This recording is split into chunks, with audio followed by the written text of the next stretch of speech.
ஒரு 10-15 நாள் நல்லா மழை பெஞ்சது இங்கே. அந்த மழைக்கே நம்மளோட டெரஸ் கார்டன் வந்து அவ்வளோ அப்படியே பூத்து குலுக்குது உங்களுக்கு. அப்படியே பச்சை பசேன்னு இருக்கும் உங்களுக்கு அது. சின்ன கார்டன் தான். வாங்க உங்களை வந்து எங்கள் டெரஸ் கார்டன் கூட்டி போகிறேன். வந்து பாருங்க எப்படி இருக்குன்னு சொல்லிட்டு. இதை பார்த்தீங்கன்னா எவ்வளோ சின்ன ஏரியா இது. ஒரு 3-4 ஃபீட்டு வித்து இருக்கும். லெங்த் வந்து ஒரு 10-12 ஃபீட் இருக்கும் உங்களுக்கு. அதுக்குள்ளே அப்படியே கசன்னு ஒரு காடு மேலே வந்து மண்டி அடிப்பாங்க எல்லாம் பார்த்தோம்னு சொன்னாக்கா. இங்கே என்னென்ன செடிகள் இருக்குன்னு சொல்லி உங்களுக்கு இன்ட்ரோடியூஸ் பண்ணிடுவோம். இது உங்களுக்கு தெரிஞ்சிருக்கும். நீல சங்கு புஷ்பம் இது. இது பொதுவாக நம்ம வந்து சோப்பில் யூஸ் பண்ணுவோம். இன்னும் நிறையா இதில் வந்து ஹெல்த் பெனிஃபிட்டும் ஒரு டீயாக கூட யூஸ் பண்ணுவோம் நம்ம அதை. இதை பார்த்தீங்கன்னாக்கா வந்து இது ஒரு வாழைக்காய் முளைன்னு நினைக்கிறது. இது கீழேருந்து வந்துருக்குது. ஆனால் அந்த மழை காலத்தில் நல்ல மேலே விட்டு வந்துருச்சு இது. அவரைக்காய் செடி இது வந்து போன வருஷம் போட்டது. அது தப்பு விரையாத கீழே விழுந்து முளைச்சிருக்கு உங்களுக்கு. இது வந்து முடக்கத்தான். மொத்தம் எல்லா செடியும் டாமினேட் பண்ணி வச்சுருக்க செடினாக்கா இந்த முடக்கத்தான் செடி தான். அது ஒன்று. இது வந்து குப்பைமேனி செடி. இங்கே ஹைதராபாத்தில் வந்து குப்பைமேனி செடிங்கிறது ரொம்ப கஷ்டம் பார்க்குறது. ஓகே, ஆனால் குப்பைமேனி செடி இங்கே வந்து ஏதோ போட்டோம் வளர்ந்துருக்கு உங்களுக்கு. இது வந்து மணத்தக்காளி செடி. இதுவும் இந்த பக்கத்தில் இருக்கக்கூடிய அந்த பிருங்கராஜு சொல்லுவாங்கள்ல, அதாவது கரிசலாங்கண்ணி, இது ரெண்டுமே இங்கே வளர்கிறதுங்கிறது ஒரு அசாத்தியமானது. அதாவது இங்கே வந்து ரொம்ப ஹீட்டான பூமி இல்லை, அதனால் வந்து நம்மளுக்கு வந்து வளர வந்து ரொம்ப கஷ்டம்.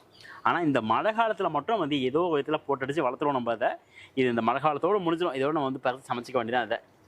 அடுத்து பார்த்தீங்கன்னு சொன்னாக்கா இது வந்து மஞ்சள் செடி. இது நம்ம ஊர் மங்காள மஞ்சள் செடி. இது அடுத்தது கத்திரிக்காய். இதுவும் அங்கேருந்து வேலூர்லேருந்து எடுத்து வந்து போட்டு அந்த கத்திரிக்காய் செடி. எந்த உரமும் போடலங்க, அப்படியே நல்லா வளர்ந்துருக்கவங்களுக்கு. நேற்று தான் வந்து ஒரு 1/2 கிலோ அளவுக்கு இருக்கும் கத்திரிக்காய் பறித்தோம்.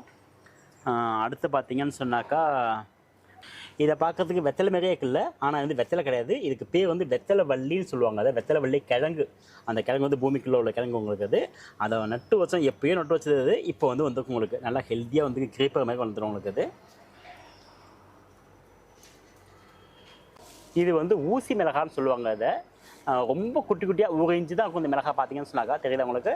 ரொம்ப குட்டி குட்டியாக இருக்கும் இந்த மிளகா செடி. ஆனால் வந்து கொத்தா நிறைய காய்ச்சி கொடுக்கும் உங்களுக்கு அந்த செடி.